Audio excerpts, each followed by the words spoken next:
Broadcasting from Lake Norman in Davidson, while serving all of North and South Carolina to the Florida coast and the Tennessee mountains, they are the Mortgage Planners, the Carolina's #1 real estate and mortgage radio. A premium lending experience with a planning approach that focuses on building wealth, ranked top in the nation for over 3 generations, with well over $1 billion in closed mortgages and 3-time best-selling author. Here are your hosts, Brad and Jacob Roche. Ring in the new year. Welcome to The Plan. This is Brad Roche, the Mortgage Planner, and you are joined with Jacob Roche and myself in the studio for The Plan. Happy New Year's. We're already done that. This is show 2 of the new year. Yeah, welcome to 2025. Welcome. Is now a time to buy? That's what I would ask. From what I've seen over these past 2 weeks, it seems like there's a lot of negotiation happening right now. I'm going confident. Yeah. No, I am. I'm gonna put it out there. You can play this show in 6 months. Yeah. 4 months. I'm saying we're going buyer's market. In 4 months or right now? It's coming. Yeah. It's on the horizon. I'm going bold with it. I think that there's more negotiations out there right now and than there has been the last 2 years from our part. Yes, I would definitely agree. Out of the past 5 loans that we've disclosed or sent out loan estimates and whatnot to, 4 have had seller credits. And the one that didn't have seller credits actually went back, renegotiated, and now have seller credits. That was your story from last week. If you missed that, we went through some good story, bad story of the year going out, and one of yours was they found a house, came in, says, "Hey, I'd like to get pre-approved." Yep. And but they already had a house picked out and in contract with no seller concessions. We gave an example of another lady who came in and says, "Hey, how do I do this to get the best deal, best plan?"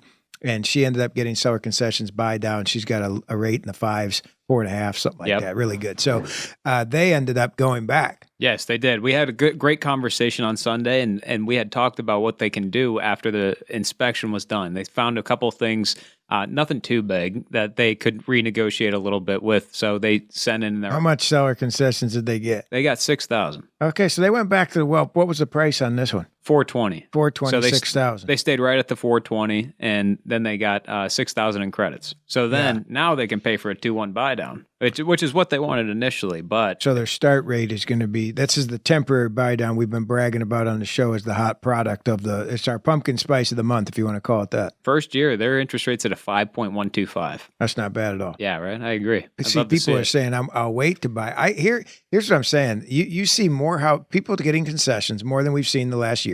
I know that. Rates are at their highest. There's less people out there buying, even though we're busy. And do you see, like, just when you drive around, I'm not being Brad, the 30-year vet at this. I'm saying when you drive around, do you see more houses for sale? I would say so. I do a lot. And, yeah. And maybe you need to drive with me more than I'm saying it's a lot. I would say, no, I agree. Noticeable. You had one down the road that's been sitting there for 30 days, and we thought it was a good investment as a flip. Yeah. A lot of open houses, too. Those were gone for quite some time, too. Well, I think that has to do, the open houses have to do with the commission changes, and that's a better way to meet the buyer. Oh, I agree. You know, because it was harder with all the commission changes they've gone through, and it seems to not have ruffled too many feathers, although that's not how we're paid. Yeah, so true. We didn't get ruffled as much. Speak for yourself, right? You change my pay, I might say something different. But it seems to be that they're working through it. Negotiations, a lot of buyers I haven't seen not negotiate that commission in there. Well, I think there's a lot of buyers out there that don't know about negotiating seller credits. Like there was one couple that came to me and said, "Can you show me my options for a $2,000 payment and also a $2,500 payment?" And I said, "Well, that'll be around $350 loan amount, give or take, with where they're looking, tax and insurance included."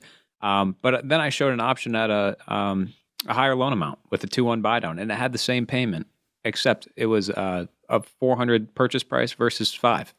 Wow. So yeah, big difference. So can I show you your payment with some negotiating? Yeah, we can get pretty high in purchase price. So really, if I summarize that, is it fair to say you got darn near the same payment, $100,000 different loan? Exactly. Yeah. So we were able to. That's affordability, right? That's what people talk about. Man, I wish rates would go down so I could afford it. Well, you can temporarily do that. Is that scary to a lot of people when you say it temporary because it's going to change?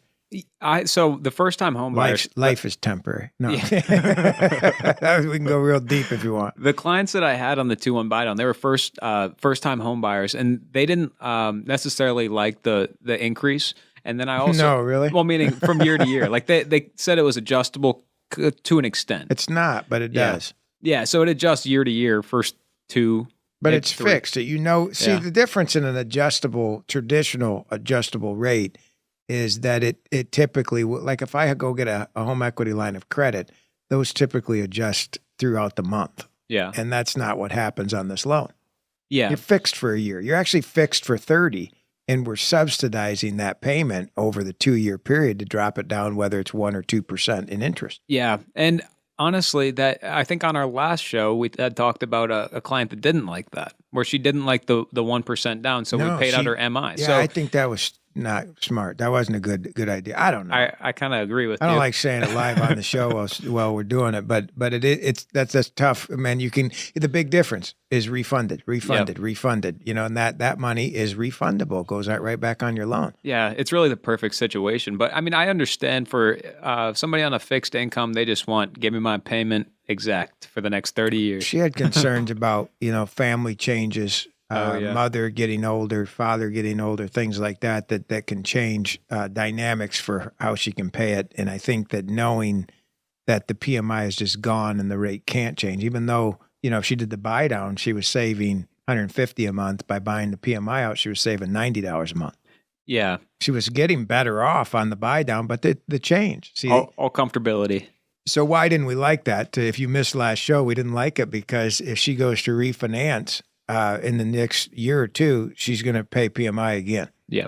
Lesser costs, her loan to value will change. PMI, private mortgage insurance, is based on, people say, if I don't put 20% down, I have PMI. Yeah, but the factor changes based on your credit score. And also factors if you're doing 15% down, 10% down, 12% down, 5% down, 6%. And then they have the first-time homebuyer programs where 3% is actually less than some of the 5 or 10. Yeah, reduced MI. Yeah.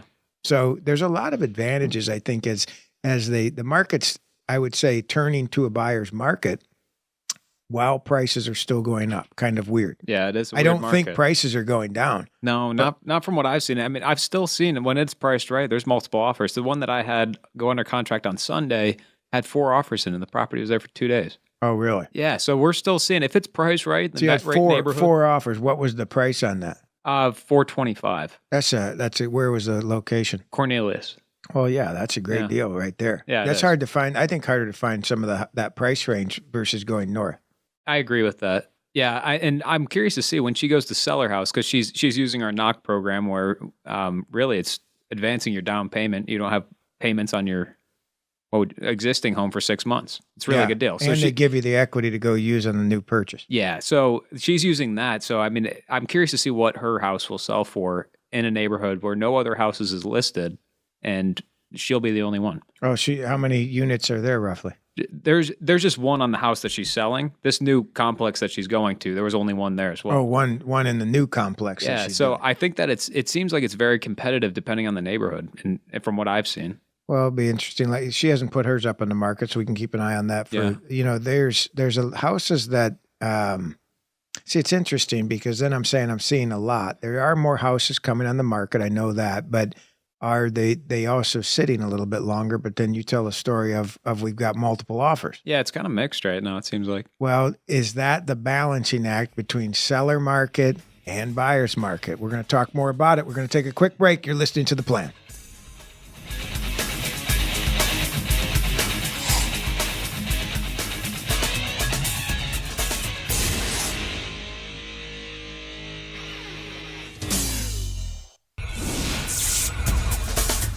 Welcome back to The Plan. This is your co-host, Jacob Roche, 704-412-2727, or you can visit fortheplan.com. Man, I'm looking at the screen when up there when I talk, and I got this big jacket on. If you're watching, you know why? It's cold here, man. Yeah, it's freezing. What is this? Like, this is not good here. This is not why I moved to the Carolinas. If you're looking to relocate and you turned off a little bit, trust this. Don't stick around long. It's not bad, but this is how we sit when we're inside, shivering a little bit. January, February are always those times where we might get a little snow, might not. Well, I could see a little bit of snow, but the cold, I'd like it to snow around 65 degrees is the problem that I got. That would be okay. So you're listening to The Plan. Go to fortheplan.com. Check out any of our past shows are all located there. You can also check out the good-looking Jake up here. Our faces are on there and everything else. So if you want some of the tools we talk about, they're all posted there. We highlight some of the listings. We do have some listings that have been sitting out there that we've spotlighted on the site as well, that we have a lot of seller concessions. Yeah. We also have some lender concessions to be able to do a buy down in credits of that nature. So you got a good programs out there right now. Yeah, there's some good properties on our website. So please be sure to check out fortheplan.com. We only pick a few though. We do like a property of the every couple weeks. Yeah, that we like to promote. Like to highlight the ones that we think are good, and we think we'll move quick with the deals that they got going on. So talk to me now. People listening don't know this, but you texted me the other night and you're like, "Hey, what do you think of this house?" Yeah. What are you doing? I we'll bring it right on the air. You want to talk about it now? We haven't had a chance to catch up. Yeah, we haven't talked about it. What are you doing? Well, I was thinking about it. I was like, wow, that's right around the corner from my house. I mean, realistically, I could work there in midnight till 2 a.m. if I really felt like it. So it was very... You're thinking of having an office there and walking right. over there? What? You mean fix the house up? Fix the house up. Yeah. Describe the house. Yeah, the house was... It's in rougher condition. You wouldn't live there? Built in 99, I believe. You wouldn't let your dog live there? Not in the current state. No. It's dirty. Yeah. All new carpet, it looked like. Somebody stained it. What do they do to these houses? I don't know. I don't know what they're doing. Like, what do you do? I get it if you were in college, you do some stupid stuff. Yeah. But if you're kind of grown, this reminds me, we'll come back to this. I got a good story. This reminds me, the first house I ever bought. You know the story. Yeah, I do. Vaguely. It's been a long time. And I bought that for my dad. And the people had moved out. And I said, well, Dad, why did they move out? And he's got it on. I said, well, I sold it on a land contract. I said, well, then they own it technically and they're paying you. So this is better than renting. They're building equity on a land contract. He said, yeah, I don't know where they went. So we went to the house, and the reason he got called, first of all, was because the police were called. The front door is open, and the neighbors were calling, why is your front door open? So he go over there and he takes young man me. I had to be 18 at the time, maybe. And we went over there and the front door is open. We walk in and buddy, oh man.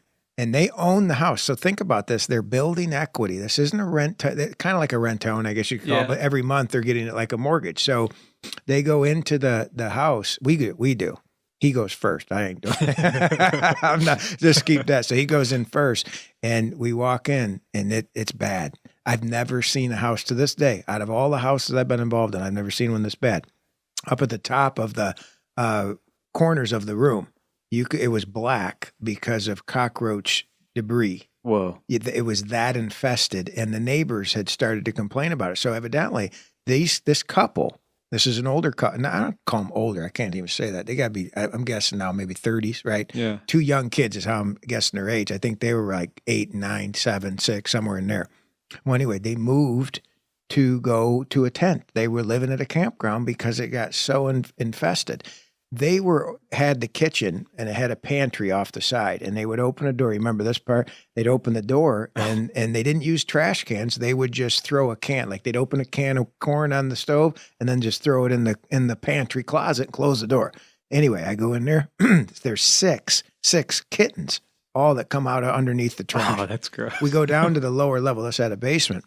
It was waist high in trash. They just took all their trash down there and threw it. It was bagged, but they threw it down there in the basement. They gotten wet as well. Whoa. So I lived there after we rehabbed. Yeah, I was going to say that. What do you think of that? That pretty property is yours. Man, I learned a lot on that property. I made a mistake because I was going to live there. It was my first house. Dad said, here, you want to buy this? I'm like, what is wrong with you? What do you mean, do I want to buy this? This is junk. And anyway, he helped me out. We got the loan. I ended up putting $20,000 into it. At that time, now this is 30 years ago. 20 grand would have been 50, 60, 70 right in there now.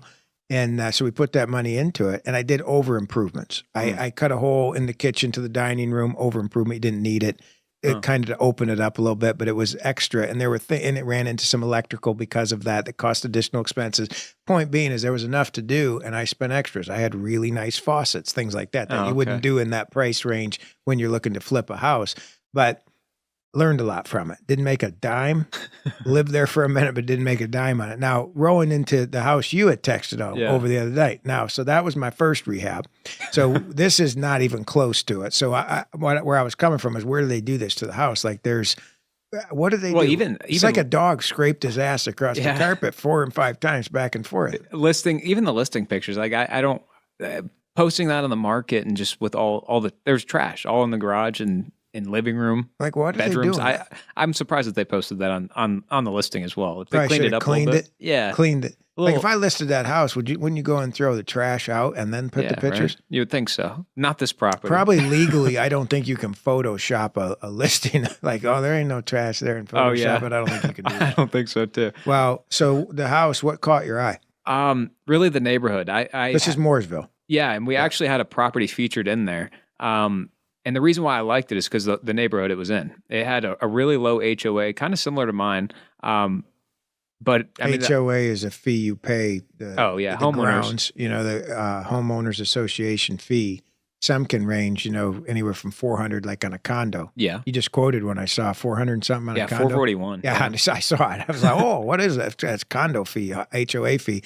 Your neighborhood, as an example, what is yours? I think it increased recently, 40 a month, I think it is. Oh, yours is more than mine. Mine's 120 a year or something like that. Real cheap, maybe 200 a year. I might be off That's there. It's crazy. cheap, though. Cheap. Well, there isn't a lot of grass space, ground space. Like with a condo, there's a lot of things they're taking care of. Yeah, I got a small park. I would rather not have it there, but if that's what I'm paying That's for. part of what you're paying for. Yeah, then, definitely. right. That's the community pools will have a higher HOA. Yeah, I wish I had a pool, but So this has no HOA. That's what caught your eye? Or a low HOA? a little bit. I mean, we had a property that's featured on our website we have in that neighborhood, and it sold. I mean, it was That the 2-unit? It was a 1,200 square foot. Oh, the small, good-looking Yeah, one. yeah, And a good that sold. investment property, and it was like 330. They had it listed at, and that was 1,200 square feet. Well, this one's 1,650 square feet, and it's 275. Just needs some cosmetic updates. Now you're going fast. I know I didn't jot that down. So the one that was a real pretty house sold that was on our site. Yeah, I remember it. They rehabbed that?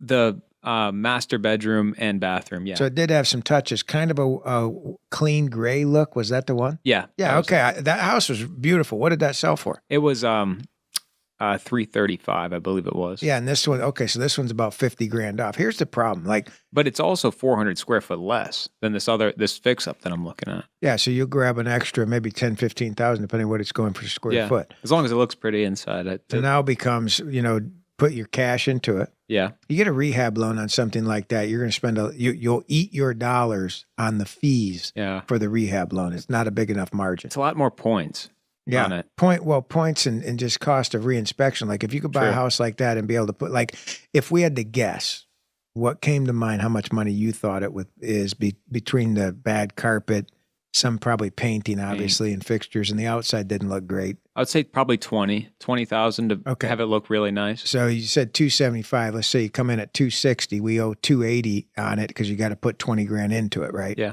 And you still think it could probably go around 350. Yeah. Yeah. So you got a fat margin on that. Here's the issue becomes, and what loan you pick, because that could eat up 5-10 grand. And if you take that at a percentage of your return, 15-12%, that's a lot of money to pay for the return you're getting off your investment. Yeah. You have to calculate all that in. And cost of waiting before it sells. I was gonna say any surprises too. I was looking. I hadn't got to that yet. Yeah, that could throw you 5-10 right there. I was looking at the roof and it not in great shape. Neither is the outside. Not in perfect shape. Could use a power wash is what I mean. I saw that on the back. It looked like just how did the back of a house get so dirty? Yeah, right. It's a good question. Have you never don't you have a hose or anything? It was filthy back there. The outdoor elements. I think there was some added. Somebody's human. gonna be looking this up. Yeah, right. What do you mean a human? What? I think there was something through stuff. I don't know. House? Maybe a fire pit in the backyard. Or, I don't know what it could be. You might be right. Yeah, they could have stained the entire back, and now you have all new siding you need in the back of the house too, and then you got to be able to match it up. That could be really tough. Yeah, so HVAC, I would like to check that out. Roof, maybe. Who knows what's in there? The HVAC. Yeah, and all right. That. Yeah, I don't know how long it's been sitting vacant. It's currently vacant. So on that property, I've been kind of sitting a little bit, see what it's going to do. Maybe wait another 15, 20 days and come back to it. I'm going to wait a minute. Yeah, right. I like to sit and think on it. If you've got a property that's come to mind, you want to run some numbers on it, we've got spreadsheets and values that we grab online that we can help you with making the right decisions, or at least a more educated decision based on the data we can give you from experience, as well as some of the calculations we use. You can go to fortheplan.com, get a time with us. We do it typically on screen. We'll share the screen and go over different items, whether the market or programs that we can compare it to that you have now as well. Lots we cover. I was going to say, like that one story that you had brought up, that's one of many that you have. So my rehab? Yeah. I got a better one. The breakfast one's my favorite. Yeah, that's a good one too. But going through all these different projects that you've had, you really experience about everything. So if I'm going into a project, I definitely want your opinion on it. Well, and some of them you can't catch. And I think that, home inspection and being able to bid the work out is important. Like a lot of what you had said at the beginning, I could do the work and I could go over there and work on it. If you were laid up and got hurt, you can't have that project sit. All your money goes away. So what would it actually cost you to have someone do it is how you'd want to base your numbers, and then save the money if you're able to do some of the work yourself and everything goes okay. Yeah. But I always had based it off not being able to do any of the work. Yeah, that's a good way to do it. Budgeting wise. 704-412-2727 or go to fortheplan.com. You can type in the number 4, you can type it all out, FOR, theplan.com. We'll be right back.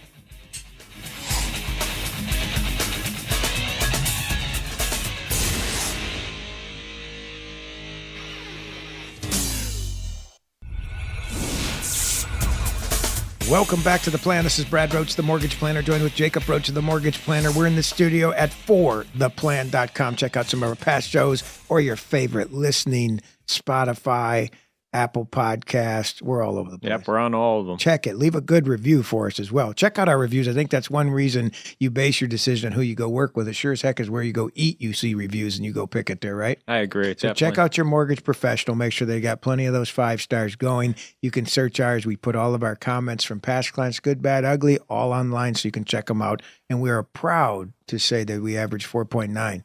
9.9, something like that. Yeah, really yeah, good. it is. Had 2 clients didn't like me very much. It's bound to happen. Things happen. Things happen. 704-412-2727. That's a direct dial. You can ask questions on the show or after the show. We'll make sure we cover them. And we'd love your feedback on it. So also go to fortheplan.com for any of the tools. So anyway, you want to hear this good story? I know listeners are just waiting for what's the breakfast story on rentals. So is this a commercial property or is this residential? This was a 2-unit that we foreclosed on from the guy I had lent some money on and didn't make the payment on it. Oh, okay. So I kind of inherited it. Yeah. So we had lent him money. He bought it. He was supposed to rent it, fix it, and get a loan up for himself. That was temporary money. He never did. He disappeared. Oh, okay. I don't know if I heard this one before. So a 2-unit, and every month I would have to go over and collect money and back, like collect the rent. Drive over and pick it up, or you will not get it. Like it ain't coming in the mail. Hold your breath. Yeah, right. So it was a 2-unit. So I had the lady downstairs. She was about 60 pounds, soaking wet, real small, and asthma. She's on. I don't know if she's on a tube at that time or not. Breathing, helping her breathe, but she, breathing heavy and just saying, "Taking my money." When I'd go get the rent, I said, "Hey, here to get." She said, "Man, you taking my money." Taking my money. And, she counts her 20s out, and then she'd always leave me 20 short. And then I'd have to count it right in front. Hey, you left me 20 or 20. Man, taking my money. She'd give me the next 20. And it happened month after month after month. Anyway, we rented out the other unit. So that I had to go through that every month. Wow. And the neighborhood wasn't great, but we rented out the other unit, and they moved in. I think the lady's name was Ethel, actually, now that I think about it, the older lady downstairs. So I went through man, you taking my money? And then I went upstairs. I said, are they home? She said, I don't know. That's your business.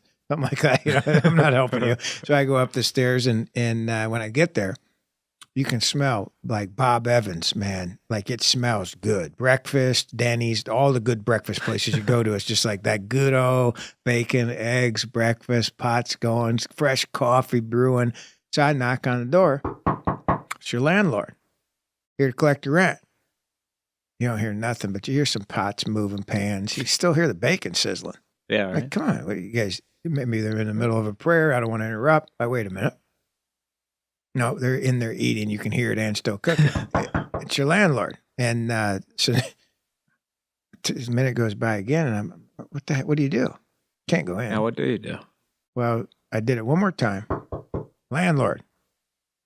Nobody's home. They yelled through the door. I'm like, what do you?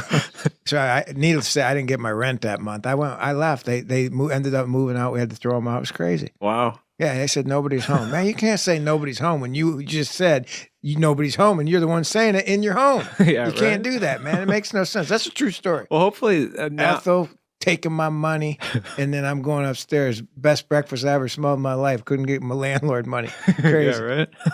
Well, unbelievable. Hopefully these days they got a little bit more better, what do you call it, verification of renters that come through and back in the day, I want a place to live. You have a pulse. Okay, you can have it now. Yeah. Okay. Yeah, you do need to do some screening for your tenants. That one, I don't know. I don't know what it was. It was rougher housing. Okay. And hard to place anyway for the tenants. But I had a few of those properties. Now it's different because you look at that being like they didn't take good care of the properties either. But then you look at some of the other ones, like a student rental, where you can rent it out at like a Wilmington where you went, and you can rent out a unit or a house there. You know you're going to have to do some repairs. Like, remember when you guys moved into a property, it was pretty rough from a group of guys who trashed it. They put a beer can down the toilet and tried to flush everything, right? So it can get pretty rough. But school-wise, I've had school rentals like that where it's close to a campus, and you know that they're going to usually rent it for a year. They are going to be a little rough on it, but really it's just make sure you clean the carpet and update the paint. You can move on. It was very cheap maintenance. That can be the best kind of rental because it's really seasonal too. Well, they'd move out they'd usually, typically they would be there 9 months. Oh, yeah. And we would require a 12-month lease. Oh, I don't know if you can do that anymore, but it was like 3 months free. Yeah, and then I've heard that recently. Like I've been scrolling through Instagram. That's been a thing that you buy your son or daughter a college or a house before they go to college, even like when they're born 5, 6. I've heard it when they're born, and then obviously when they're going to college. I think that's smart. And then through that whole time, you're renting it out, and it's appreciating at 3%. And then when your kid gets to college, hopefully they'll go to the one that you bought a house nearby. And then at that time, they're house hacking probably with their friends, so you're covering your payment or more. Plus grab appreciation and sell it when they leave and start them off good. You got to have some pretty good thinking to be able to pick your brand new baby's college when they're, you know what I'm saying? Point. Like that's pretty hard, dude. Like I would have never guessed. If you would have kept, you know where you'd be going to school. Yeah, I was I have say no idea. Western Michigan. Yeah, I don't know if I would have went there. Yeah, here. Yeah, that would have been really hard. So. What a good investment because it's technically a tenant built in. Yeah. I mean, that is what you're getting. If you got student rentals and you got a tenant built in or kids going to college, we have a bunch of series going out right now about the journey and different stages that we can help people in, whether you're upsizing, downsizing, buying a first house. Gift of equity's come across the table a couple times over the last month of parents looking to be able to gift either property equity or be able to gift money to them. I mean, there's various ways to do it and good loans to be able to get it done and save the buyer and seller cash on doing it. So just a lot of benefits. It's important to know that you can gift equity. You don't have to sell it to them. They can actually and give them a down payment on top of it. Or like if I was to gift you a property, you wouldn't have to come in with a down payment. Part of that equity can be the gift and closing costs and your escrows. You can literally walk in for zero as the buyer, like if I was buying it for you, my son. Yeah, and that's a perfect situation, really, especially for the buyer. For the son, yeah, I agree. Yeah, it's real good. You come out good. I was thinking when you mentioned that doing the college, I've heard it both ways where you can buy the house and then by the time they're out, it should have paid for college because you made money with the investment over 4 years. Yeah, I've it pays heard that the college bill. Like, hey, you made $30,000, college is 30, you sold it for 30, you made out good. Yeah, and even with that, with appreciation, I was thinking about how our house is laid out. We had a 4-bedroom house, and it rented for $3,000 a month, which that's roughly about what is that, $750, $800 per person. You've been to that house. There's no way that you can charge $2,800 for that house. If we compared it to the neighborhood you're talking about here, because it's not around a college, just throw that same house in Mooresville, you're at $2,000. Yeah, absolutely. $1,000 off, 33% reduction because it's not near a school. And I think he landlord definitely had that in mind. That they pay on their own. Essentially, each person pays on their own. So we were paying $800 a piece, and he definitely got a good deal on that. That's the advantage of having it there. But here also is he also usually has to go in and do more repairs to a property that college owns. That's true. Or college kids are living. So when we toured that property, a landlord opened the front door, and as we went to go step in the front door, there was a hole probably the size of this table, and this table, call it 5 feet. Yeah. There was a huge hole, like the ground had collapsed in the living room. So regardless, that was, believe it or not, the only 4-bedroom house around the area. So he had some exclusive for sure. He did fix it up. He got it in good shape, and you guys ended up, regardless of the hole, you guys still rented it. Yeah. Yep. And it was good. But he's getting paid for the investment. So is location important where you're buying some of these rehabs and investments? Yeah, I think it's huge. Yeah, if you especially can, cash flow. yeah, if you can fix it up, and then plus, like, I mean, on our property in college, he had built an additional, like, we used the same driveway, and he built in the backyard an additional unit. So then he with 2 beds, 2 baths, good very land then. simple. So he had 7 people that could rent there. I'll call it $600-$700 a month. Paying attention to the lot, when you're purchasing a land, there's a lot of I've done a lot of deals where we've made great money being able to cut off a parcel and do something else with it or sell it. It's been that is like doubling down on your investment. It's strong. Yeah, it really is. And it's just been so popular. ADU as a new term they call it, additional unit in the back. Yeah. It's like new for Airbnb and all that. So it's I've done it a lot in new construction, but you're right. ADU or the units in the back, that's the new thing popping around. You're listening to The Plan. We're going to take a break. We'll be back with our last segment, 704-412-2727, or go to fortheplan.com.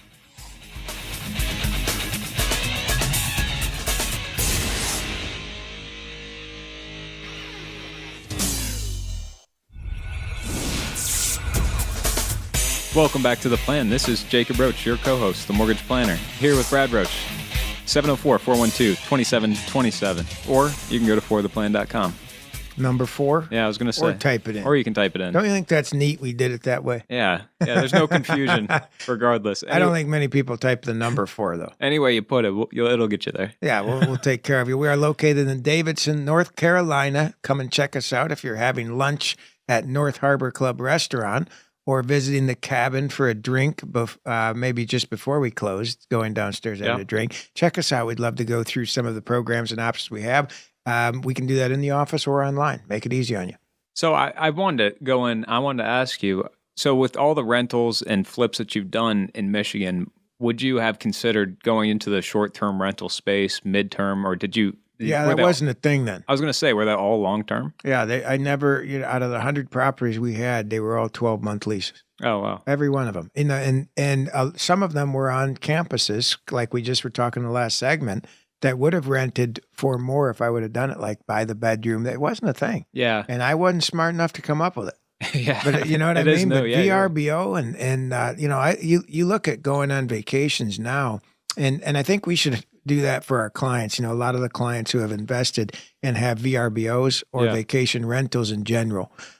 We should let our other clients know and people on the air know about them. I'd much rather support some of theirs. They have beautiful properties that they've invested in. I agree. I can shoot. It's about everywhere on the coast. Charleston to Wilmington to North Topsail to Outer Banks, Myrtle Beach condos. We've got great places to stay all along the coast. And it's even like 1-bed studios to anywhere to that big one that we did. We need to put that together. That is a good I want one. to stay at the big one. Yeah, right. Yeah, me too. I know it's it was right on the beach. That's real nice. Yeah. Well, if we can help you with a second home, we do that. We do investment properties as well. And of course, primary residence. One of the things we offer for first-time buyers or kind of need to get in the swing of the market as it is, whether it's market conditions, rate conditions, buying, selling, how to make an offer, what's PMI, how much down payment, what options do I have, temporary buy down we brought up a lot on the show. You can get all of that recorded info sent to you 1 hour a week at Mortgage Planner University.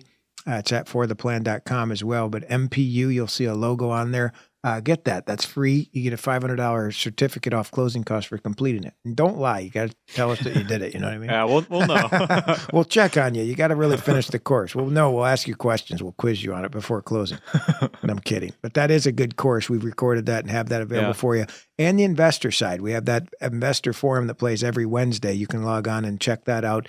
That's a good investment property seminar. We've got another one coming out this year that we'll be sharing with you as well. So stay tuned at fortheplan.com. There's a lot of real estate for Lake Norman, Charlotte, surrounding areas that you'll want to pay attention to. The investment one's really good.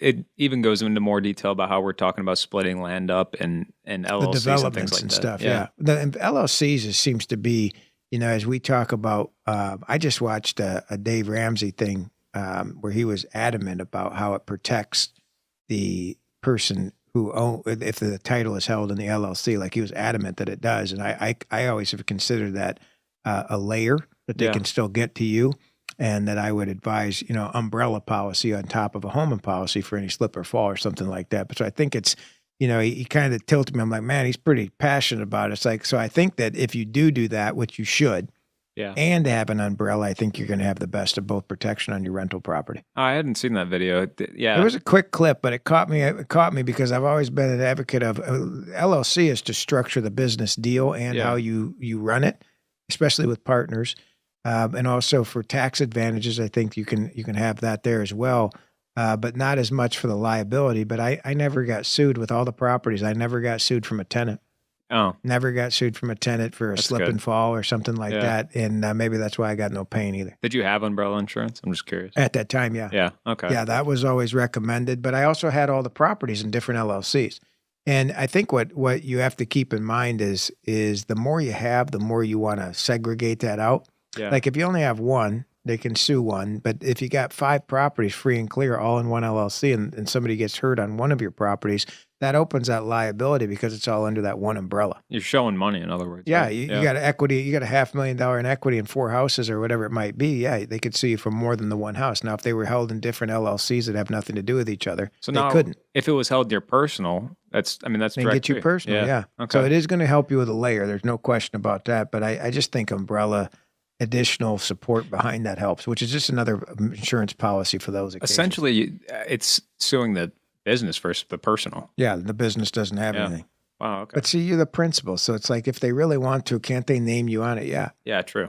Yeah, we They could very get a well could. lawyer in there and ask more questions on it. But how do you sue somebody and get to everything? No, I'm kidding. That's actually what we're talking about. But we have different topics that you can check out for theplan.com. One of the big ones now, going around is the 3% rates are still there and people have some debt.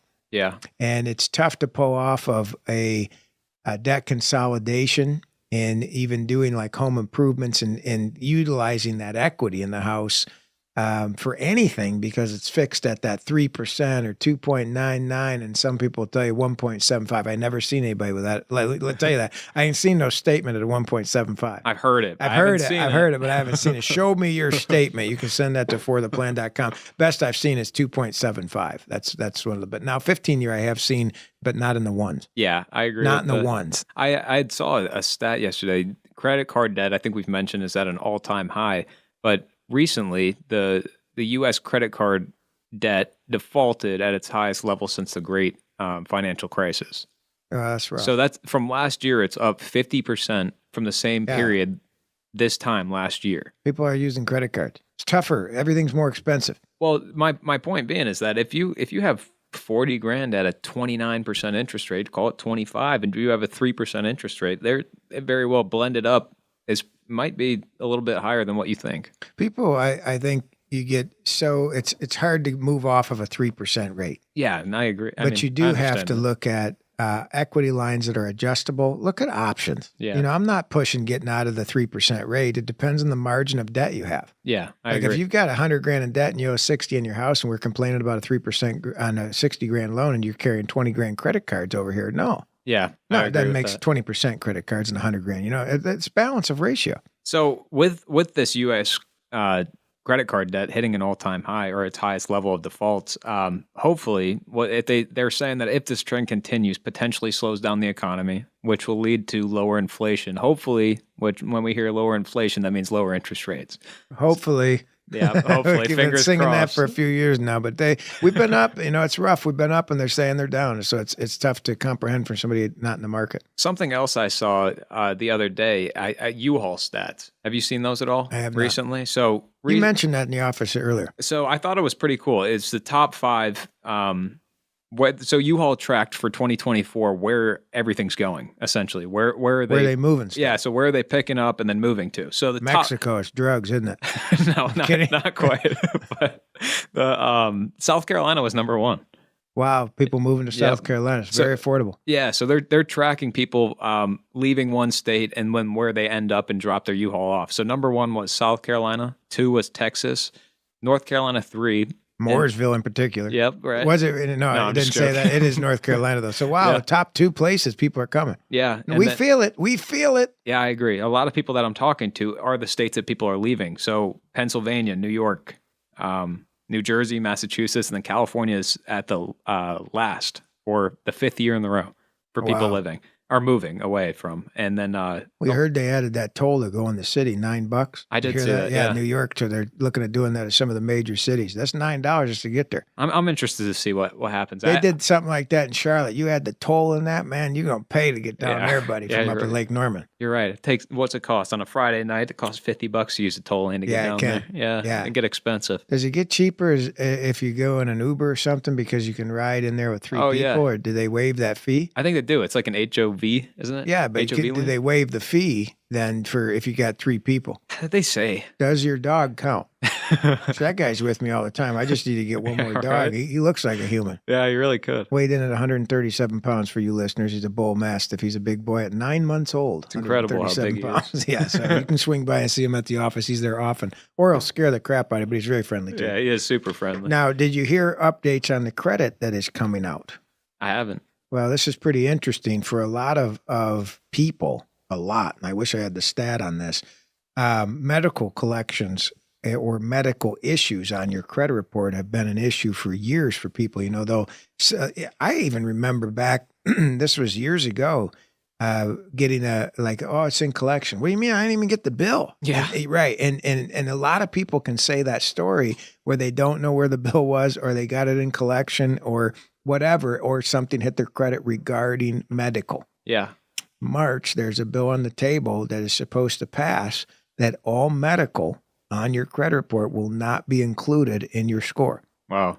That could be a really big deal. That would help out a lot. I would say there's a lot of clients that come through that are like, I didn't know that. And I'll even see it's a $100, maybe $200 collection that they have that they had no idea about. And it can hurt your score pretty good. Yeah, it does. Now, here's what's interesting. American Express is also doing the same thing. They're not going to report in the score anymore either. Wow, really? No, I'm kidding. I was like, wow, that would be crazy. Any card you use, they're not going to report. No, I'm kidding. Yeah, I made that up totally. So hopefully he's continued on with our story of listening, but should see his face. He's like, oh, that's pretty good. I got an Amex. I was really surprised. They're not going to mess my score up. Well, here's what the problem is I'm Amex, and I'm joking about that, of course, but the medical I'm not. If you use an Amex and you charge it and it reports when you got a balance on it, it looks like you're at the max. Yeah. And that's what also hurts your credit score is the balance to your limit. And that reads funny on a lot of American Expresses. So if you pay it off once a month, you kind of want to pull it after at time to give it to report. Yeah. Make a big difference. Yeah, it would. Well, before we head out, I'd like the updated numbers on where predictions are. They're thinking that they're going to go in 2025. So Q1, we're looking at 6.62 across Fannie Mae, MBA, and Wells Fargo. They averaged 3 together. And then Q2, we're looking at 6.45. Q3, we're looking at 6.32. And then Q4, ending 25 at 6.3. I was hoping for the 5s. Me too. Maybe next week. Thanks for tuning in. You've been listening to The Plan. Check us out at fortheplan.com. See you next week.